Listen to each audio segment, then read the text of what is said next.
نحمدہ و نصلی و نسلم علی رسولہ الکریم۔ بارگاہ رسالت کے دیوانوں، 19واں رمضان المبارک دوسرے عشرے کا لگ چکا ہے اور کل سے انشاءاللہ تعالی شب سے آخری عشرہ شروع ہو جائے گا۔ اللہ تعالیٰ اس مبارک عشرے کی برکتوں سے، نوازشوں، عنایتوں اور انعامات و اکرامات سے تمام دنیا کے سنی خوش عقیدہ مسلمانوں کو سرفراز فرمائے اور اس کی برکتوں سے ہمیں اور آپ کو سب کو مالا مال فرمائے۔ سب سے پہلے تو میں یہ بتا دوں کہ یہ آج کی بات بڑی کڑوی لگنے والی ہے، اس لیے کہ موضوع یہی رکھا ہے علماء کرام یا تو توجہ سے ہماری بات سنیں ورنہ بے موت مارے جائیں گے۔ اور بعد بھی جو حالات چل رہے ہیں اس کے تناظر میں اگر دیکھی جائے تو درست ہے۔ ڈاکٹر اقبال نے کہا تھا کہ نہ ادھر ادھر کی تو بات کر، یہ بتا کہ قافلہ کیوں لوٹا، ہمیں رہزنوں سے غرض نہیں، تیری رہبری کا سوال ہے۔ ہماری تباہی، ہماری بربادی، ہماری پریشانی کے پیچھے کچھ نہ کچھ ہاتھ ہمارے بڑوں کا بھی ہے۔ اس سے پہلے آپ یہ سماعت فرما لیں کہ الحمدللہ علماء ربانیین جو علماء حق ہیں، مسلک اعلیٰ حضرت کے قائل و حامل ہیں، ان کا میں ادب و احترام دل و جان سے کرتا ہوں، کیونکہ العلماء ورثۃ الانبیاء رسول پاک صلی اللہ علیہ وسلم کی متعدد احادیث مبارکہ اور علماء اکرام کی عظمت و شان کا خطبہ قرآن پاک میں رب نے بیان فرمایا ہے۔ اللہ کے رسول صلی اللہ علیہ وسلم کی بڑی مشہور معروف حدیث ہے،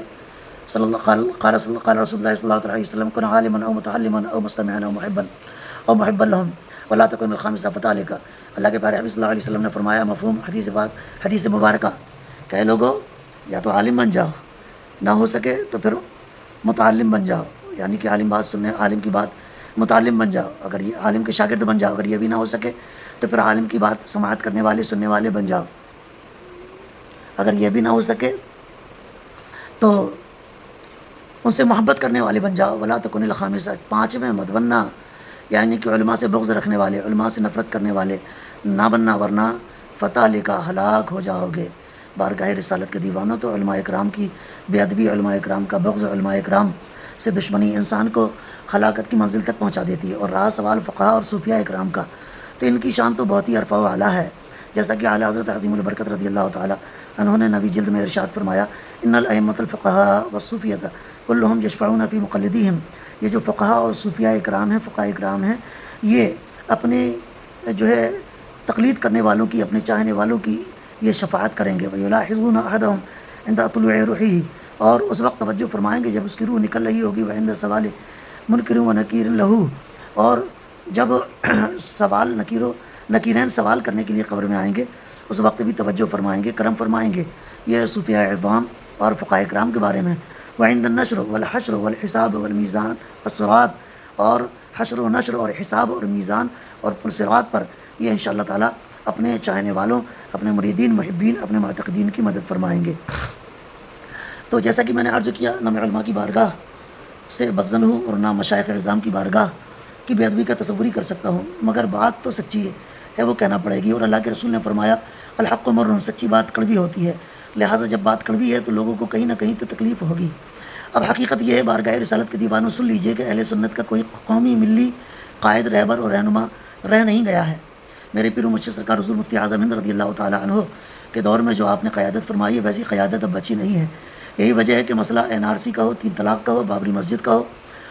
بارگاہ رسالت میں توہین کا ہو یا ماب لنچنگ کا ہو، بچیوں کو محبت کے جال میں پھنسا کر انہیں مرتد بنانے کا ہو، کوئی بھی معاملہ ہو، مگر ساری تنظیمیں اہل سنت کی آپ کو خاموش نظر آئیں گی۔ سارے بڑے بڑے ادارے، خانقاہ جتنے بھی ہیں، یہ سب خاموش ہی نظر آئیں گے۔ اور جو ملت ہم نے بنا رکھے ہیں نا، فلاں ملت، جیسے بہار ملت ہو گئے، فساد ملت، غبار ملت، حقار ملت یا خراب ملت، یہ سب در حقیقت عدو ملت ہیں۔ جو خاموش ہے نا، خاموش گوں کے شیطان بنے ہوئے ہیں، یہ ملت کے دشمن ہیں، قوم کے دشمن ہیں، یہ جنہوں نے نہ کبھی کوئی پرامن احتجاج کیا۔ انہیں احتجاج کرنا چاہیے تھا، انہیں ظالم حکومت کے قاتلوں کی اصلاح کی کوشش کرنی چاہیے تھی، آنکھوں میں آنکھیں ڈال کر بات کرنی چاہیے تھی۔ یہ کروڑوں کی تعداد میں جو مرید پال رکھے ہیں، یہ ہوتے کس لیے ہیں؟ میں اکثر کہتا ہوں کہ ان سے بہتر تو بابا امبیڈکر کے ماننے والے لوگ ہیں، اور وہ قوم ہیں جسے سب سے نچلی قوم لوگ کہتے ہیں، وہ لوگ ہیں۔ اگر ان کی قوم کی یا ان کے بابا صاحب امبیڈکر کی کوئی بے عزتی کر دے یا کوئی پریشان کر دے یا کوئی لنچنگ وغیرہ کا معاملہ ہو جائے تو وہ پردیش کیا بلکہ پورے ملک اور حکومت کو ہلا کر رکھ دیتے ہیں۔ وہ اس طرح کا احتجاج کرتے ہیں کہ حکومت کو بھی ان کے سامنے گھٹنے ٹیکنا پڑتے ہیں۔ اور الحمدللہ ایسا حضور مفتی اعظم ہند رضی اللہ تعالیٰ عنہ کے دور میں ہو چکا ہے، چاہے وہ بغیر فوٹو کے حج میں جانے کا معاملہ ہو، چاہے وہ نسبندی کے معاملے میں فتوے کی واپسی کا معاملہ ہو، ایسا ہو چکا ہے۔ کون نہیں جانتا، اکیلے مولوی عبید اللہ خان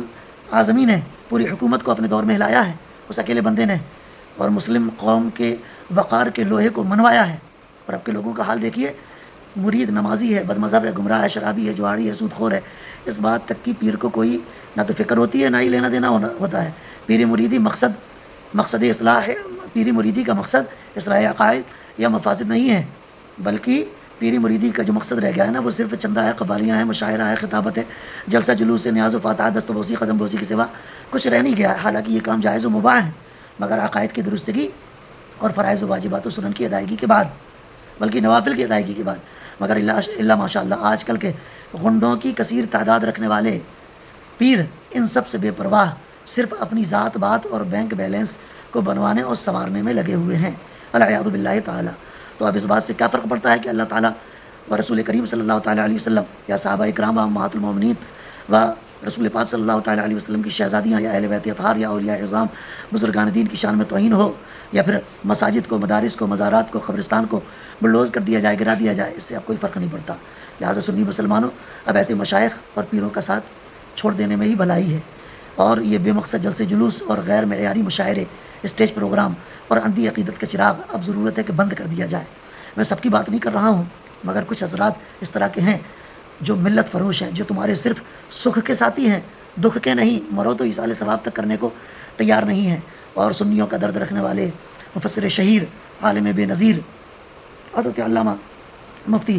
احمد یار خان صاحب قبلہ نعیمی رضی اللہ تعالیٰ عنہ وارضاہ عنہ نے کیا خوب ارشاد فرمایا تھا: اہل سنت بہر قوالی عرس، دیوبندی بہر تصنیفات و درس، خرچ سنی بر قبور و خانقاہ، خرچ نجدی بر علوم و درسگاہ۔ یعنی سنیوں کا جو خرچ ہوتا ہے نا وہ قوالی اور عرس میں ہی ہوتا ہے، اور دیوبندیوں کا جو خرچ ہوتا ہے وہ کتابوں کی تصنیف میں اور درس وغیرہ میں، پڑھائی لکھائی میں ہوتا ہے، اور سنیوں کا جو خرچ ہوتا ہے وہ صرف مزار اور خانقاہ بنانے میں ہی خرچ ہوتا رہتا ہے، اور نجدیوں کا خرچ جو ہوتا ہے وہ علوم اور درسگاہ کے لیے، علوم اور درسگاہ میں اضافے کے لیے ہوتا ہے۔ یہ بڑے افسوس کا مقام ہے۔ بارگاہ رسالت کے دیوانوں، اب آخر میں یہ جملہ عرض کرنا چاہتا ہوں کہ اگر علماء اکرام سے گزارش ہے، خصوصاً ائمہ اکرام سے، علماء اکرام سے، پیران اعظام سے گزارش ہے جن کے دل میں قوم کا درد ہے، وہ خود بھی خدارہ اس پر عمل کریں۔ کیوں؟ حضرت آدم علیہ السلام سے لے کر اب تک اور اب سے لے کر قیامت تک ستیزہ کار رہا ہے، ازل سے تا امروز، چراغ مستوی سے شرار بولحبیس، یعنی کہ حق اور باطل کا مقابلہ شروع سے رہا ہے، اور باطل نے ہمیشہ جب سرکوبی ہونے لگی ہے تو حق کے مقابلے کے لیے جادو ٹونے، تنتر منتر جیسے اوچھے ہتھ کنڈوں کا استعمال کیا ہے۔ میں نے مسابل کی سرزمین پر ادارہ روحانی کائنات کی داغ بیل اسی بنیاد پر ڈالی ہے کہ لوگوں کو درس روحانیت سے واقف کرایا جائے، اور لوگوں کو روحانیت کا کچھ سبق پڑھا کر لوگوں کو کم سے کم قرآن و حدیث کی روشنی میں اپنی یا امت کی یا ملت کی حفاظت کے لیے کوئی ایسا روحانی ہتھیار مہیا کرایا جائے جس کی بنیاد پر اللہ تبارک و تعالیٰ اس کے پیارے حبیب صلی اللہ تعالیٰ علیہ وسلم کی کچھ تو رضا حاصل ہو۔ خیر، کچھ نہ کرنے سے کچھ نہ کرنا تو بہتر ہے نا۔ آج کوئی عمل اپنے مرید کو وضو کا طریقہ، نماز کا طریقہ سکھانے کے لیے تیار نہیں۔ الحمدللہ ادارہ روحانی کائنات جو ہے وہ لوگوں کو عملیات کی دنیا میں لا کر روحانی طور پر لوگوں کو قلبی طور پر، ذہنی طور پر اتنا مضبوط بنانا چاہتا ہے کہ ان کی دعا یا بددعا میں اللہ تعالیٰ کلام الہی کے ذریعے اثر پیدا کر سکے۔ بہرحال میری آپ حضرات سے گزارش ہے، ہندوستان کا کوئی بھی ہو، سیاسی لیڈر ہو، چاہے وہ ظالم و قاتل کوئی سیاستداں ہو، چاہے وہ کوئی ادھیکاری ہو، چاہے وہ جو ہے کسی بھی محکمے سے تعلق رکھنے والے، ہر شہر میں ہیں، ہر صوبے میں ہیں، پورے ملک میں ہیں، آپ ایسے لوگوں کی تباہی کا تصور کریں خدا و رسول کے واسطے۔ اور صرف 31 سے 32 منٹ لگتے ہیں، شاہت الوجوہ رسول پاک صلی اللہ علیہ وسلم نے پرسوں جو گزرا ہے، جنگ بدر کا دن گزرا ہے نا، اس وقت رسول پاک صلی اللہ علیہ وسلم نے صحابہ کرام جو 313 کے ساتھ لے کر میدان بدر میں تشریف لائے تھے، تو آپ نے کفار کی طرف ایک مٹھی خاک اٹھائی تھی، مٹی اٹھائی تھی، اور شاہت الوجوہ کہہ کر پھینک دی تھی، جس کا مفہوم ہے کہ تمہارے چہرے بگڑ جائیں، اللہ تمہارے چہرے تباہ و برباد کر دے۔ شاہت الوجوہ رسول پاک صلی اللہ علیہ وسلم کی زبان مبارک سے نکلا ہوا بہت ہی پاکیزہ جملہ اور بہت ہی مبارک عمل ہے۔ خدا و رسول کے واسطے اس آڈیو کو مکمل سنیے بھی، اور اس کو زیادہ سے زیادہ شیئر کیجیے، نہ جانے اللہ تبارک و تعالیٰ کس کو توفیق دے دے۔ آپ اپنے مریدوں سے، اپنے مقتدیوں سے کہیں شاہت الوجوہ روزانہ اپنے علاقے کے سیاسی قاتل، ظالم و جابر اور سمویدھان ورودھی جو نیتا ہیں، لیڈر ہیں، ان کی تباہی کا تصور کر کے، ان کی بربادی کا تصور کر کے خدا یہ پڑھیے، کم سے کم 6 مہینے پڑھیے، صرف 30 منٹ لگتا ہے۔ اور جن لوگوں کو دیکھنا آتا ہے وہ ساعت زحل یا مریخ میں پڑھیں، یا جب مزاج آئے تب پڑھیں جی۔ 3333 مرتبہ روزانہ کسی ایک شخص کی یا بہت سارے جو ہے ظالم و جابر حکمرانوں کی تباہی اور بربادی کا تصور کر کے شاہت الوجوہ پڑھنا ہے۔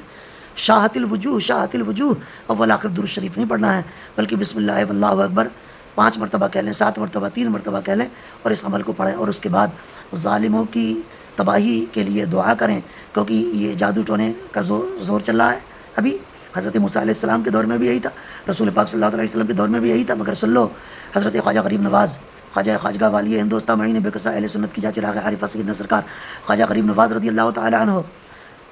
آپ نے ہندوستان میں 90 لاکھ لوگوں کے دلوں میں ایمان کے چراغ کو روشن فرمایا ہے۔ یہ کسی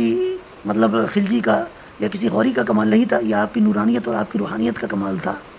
یہ صرف آپ کی بزرگی اور آپ کی پاکیزگی، تقویٰ اور اللہ و رسول کے عشق کی دولت سے جو آپ سرفراز تھے، یہ اس کا کمال تھا۔ لہٰذا روحانیت کا ہونا ہر مسلمان کے پاس ضروری ہے۔ شاعت الوجوہ یہ ایک ایسا لفظ ہے جو بے پڑھا لکھا آدمی بھی پڑھ سکتا ہے۔ اس کو پڑھنے میں اگر جلدی جلدی پڑھیں تو 31.5 منٹ تو مجھے لگتے ہیں، آپ کو ہو سکتا ہے 33 یا 35 منٹ لگ جائیں، لیکن اس عمل کو ضرور کریں، گھر میں کریں، باہر کریں، مسجد میں کریں، بھائی بہنوں سے کروائیں اور دوست و احباب سے کروائیں، زیادہ سے زیادہ شیئر کریں، فارورڈ کریں۔ انشاءاللہ اس عمل کی برکت سے آپ کے ظاہری دشمن، باطنی دشمن، چھپے ہوئے دشمن، کھلے ہوئے دشمن، سب کے سب تباہ و برباد ہو جائیں گے۔ امت کے دشمن، ملت کے دشمن، قوم کے دشمن، اسلام کے دشمن، خدا و رسول کے دشمن، اللہ تبارک و تعالیٰ ان لوگوں کو اور جادوگروں کو ذلیل فرما دے گا، خوار فرما دے گا، تباہ کر دے گا، برباد فرما دے گا۔ آپ کر کے تو دیکھیں انشاءاللہ تعالیٰ، اللہ تبارک و تعالیٰ نے اگر آپ کو ہاتھ میں لڑنے کے لیے ڈنڈا یا ہاتھ میں لڑنے کے لیے ہتھیار نہیں دیا ہے تو نہ صحیح آپ روحانیت کے ہتھیار کو استعمال کریں۔ اب دعا مقل عبادہ، دعا مومن کا ہتھیار، صلاح المومن، دعا مومن کا ہتھیار اور عبادتوں کا مغز ہے، لہٰذا دعاؤں کا استعمال کریں، روحانیت کی طرف پلٹیں، سرکار غریب نواز کے نقش قدم پر چلیں اور ان کی اداؤں کو اپنائیں، نماز پنجگانہ پڑھیں، خدا و رسول کی اطاعت کریں، رسول پاک صلی اللہ علیہ وسلم کی سنتوں پر عمل کریں، اور کسی واقعی سچے اور صحیح العقیدہ مسلک اعلیٰ حضرت کے حامل پیر سے مرید ہیں تو پھر ان کی اجازت سے پڑھیں اور ان کی اجازت لے کر اس عمل کو شروع کریں۔ وہ اجازت نہ دیں، والدین سے اجازت لے لیں، کچھ فقیر سے اجازت طلب کر لیں۔ اللہ تبارک و تعالیٰ سے دعا ہے اللہ تبارک و تعالیٰ ساری امت کا، اہل سنت کا روحانی مزاج اللہ تعالیٰ بلند سے بلند فرمائے اور ہم سب کو خیر کثیر اور علم نافع عطا فرمائے۔ اگر کوئی بات بری لگی ہو تو اس کے لیے معذرت خواہ ہوں، مگر یہ بات پکی ہے کہ ہماری رہنمائی اور رہبری کرنے والا اب صحیح معنوں میں جو سیاسی رہنمائی اور ہماری قیادت کر سکے کوئی بچہ اور رہا نہیں ہے۔ لہٰذا مسلمانوں خود ہی اٹھو، خدا و رسول سے لو لگاؤ، خدا و رسول کی بارگاہ سے جڑ جاؤ، خدا و رسول کی بارگاہ کی طرف دوڑ لگاؤ اور خدا و رسول کو ہی اپنا مرشد، اپنا پیر، اپنا مرشد برحق اور اپنا رہنما مانتے ہوئے کلام الہی کو اور قرآن و حدیث کو اپنا رہنما اور رہبر مانتے ہوئے خدا و رسول کے واسطے اس عمل کو ضرور کریں۔ یا اس طرح کے بہت سارے اعمال ہیں، یا جبارو، یا قہارو، تبت یدا ابی لہب وتب،